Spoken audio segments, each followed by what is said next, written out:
Wandering villages அஃபீஷியலேருந்து Prakash பேசுகிறேங்க. இன்றைக்கி நம்ம ரொம்பவே சுவாரஸ்யமாக வித்தியாசமான ஒரு கோவிலில் தாங்க இருக்கோம். இந்த கோயில் இந்தியாவிலேயே எங்கேயுமே இந்த மாதிரி ஒரு கோயில் கிடையாது.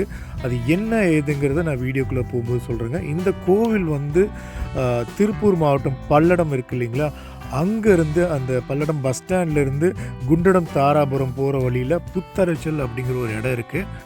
புத்தரைச்சல் இந்த போர்டு நீங்கள் பார்த்தீங்க இல்லையா, அதிலிருந்து நம்ம லெஃப்ட் எடுத்து கொஞ்சம் தூரம் போனோம்னா மறுபடியும் லெஃப்ட் எடுக்க வேண்டியதாக இருக்குங்க.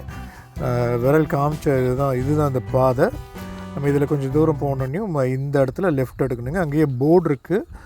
இந்த கோவில் கள்ளிப்பாளையம் அப்படிங்கிற ஒரு ஊரில் தான் இருக்குது.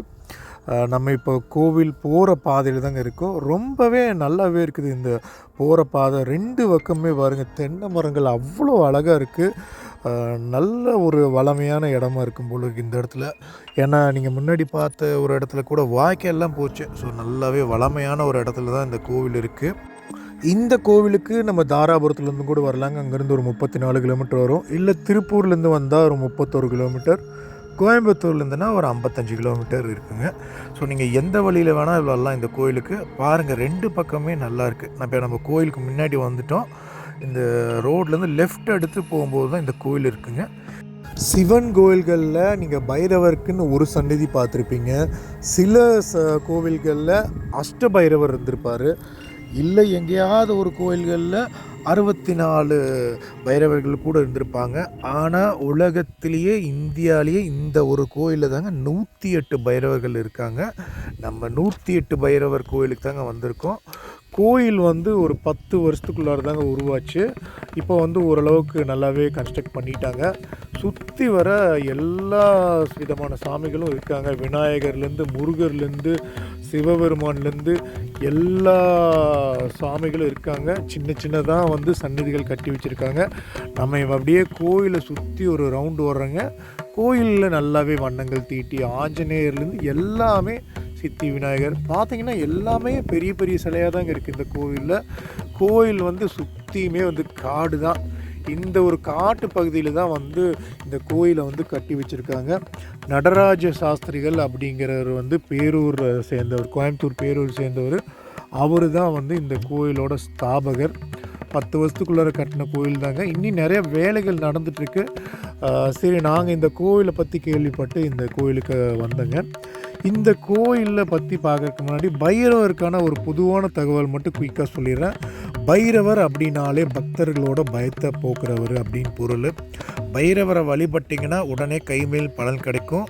பைரவோட அருள் இருந்தாலே அஷ்ட சித்தியும் கைகூடும் அப்படின்னு சொல்கிறாங்க. சிவன் கோயில்களில் தான் நீங்கள் மேக்ஸிமம் பைரவரை பார்க்கலாம். காலத்தோட கடவுள் பைரவர். இவர் விதியவே மாற்றக்கூடியவருங்க. சிவபெருமானுடைய அம்சமாக பார்க்குறோம் இவரை. காசிநாதருக்கு காவல் தெய்வமான இவர் நவகிரகங்களையும் நட்சத்திரங்களையும் கட்டுப்படுத்துகிறாரு. இப்போ நம்ம கோயிலுக்குள்ளார வர்றோங்க. அவரோட அந்த கோயில் ஸ்தாபகரோட அனுமதியோடு தான் நம்ம இந்த வீடியோவே எடுத்திருக்கோம். 108 பைரவர்கள் போக இன்னொரு சிறப்பான விஷயம் இந்த கோயில் இருக்குது. அதுக்கு முன்னாடி நம்ம கோவில் பிரகாரத்துக்கு உள்ளார இருக்கிற எல்லா பைரவர்களையும் நம்ம பார்க்க போகிறோங்க.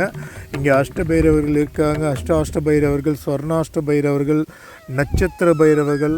ஒவ்வொரு நட்சத்திரத்துக்கும் என்ன பைரவரை நம்ம சாமி கும்பிடணும் அப்படிங்கிற இன்ஃபர்மேஷன் இங்கே இருக்குங்க. சுற்றி வர பாருங்கள், எல்லா பைரவர்களுக்கான சிலைகளும் இங்கே ஒரே இடத்துல இருக்குது. இந்தியாவிலேயே வேறு எந்த இடத்துலையுமே இந்த மாதிரி கோயில் கிடையாதுங்க. இந்த இடத்துல தான் இந்த கோயில் இருக்குது. இந்த ஸ்தாபகரோட கனவுல சொன்னதால் இந்த இடத்துல தான் சூஸ் பண்ணி இங்கே தான் கட்டியிருக்காங்க. இது ஒரு கிட்டத்தட்ட ஒரு காட்டுக்குள்ளார தான் இருக்குது. நல்லாவே இருக்குங்க. பாருங்கள், அப்படியே ஒவ்வொரு பைரவராக நம்ம பார்த்துட்டு வர்றோம். எல்லா சிலைகளுமே இங்கே இருக்குங்க. அந்த பேரோட நல்லாவே சொல்லி வச்சுருக்காங்க. அருமையாக பண்ணி வச்சுருக்காங்க இந்த இடத்துல கோயிலை. கோயில் எல்லா நாளுமே உண்டுங்க. எல்லா ராசிக்கும் அதை மென்ஷன் பண்ணி பாருங்கள்.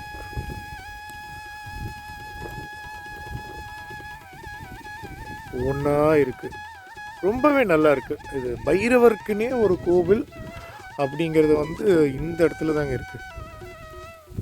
சிவன் கோயிலுக்குள்ளார பைரவர் சன்னதி இருக்கும். ஆனால் பைரவருக்குன்னே ஒரு தனியான ஒரு கோவில் அப்படிங்கிறது இங்கே தாங்க. இப்போ வந்து நம்ம அந்த முக்கியமான விஷயத்துக்கு வர்றோங்க. இங்கே இருக்கிற மூலவர் ஸ்வர்ணகால பைரவர் இவர் தாங்க. 21 அடி ஒசரங்க. எவ்வளோ ஜைஜாண்டிக்காக இருக்கார் பாருங்கள். நம்ம இந்த பைரவரை சாமி கும்பிட்றதுக்கு முன்னாடி வந்துட்டோங்க. ஸ்வர்ணகால பைரவர் அவருக்கான இப்போ பூஜையை தான் நம்ம பார்க்க போகிறோம்.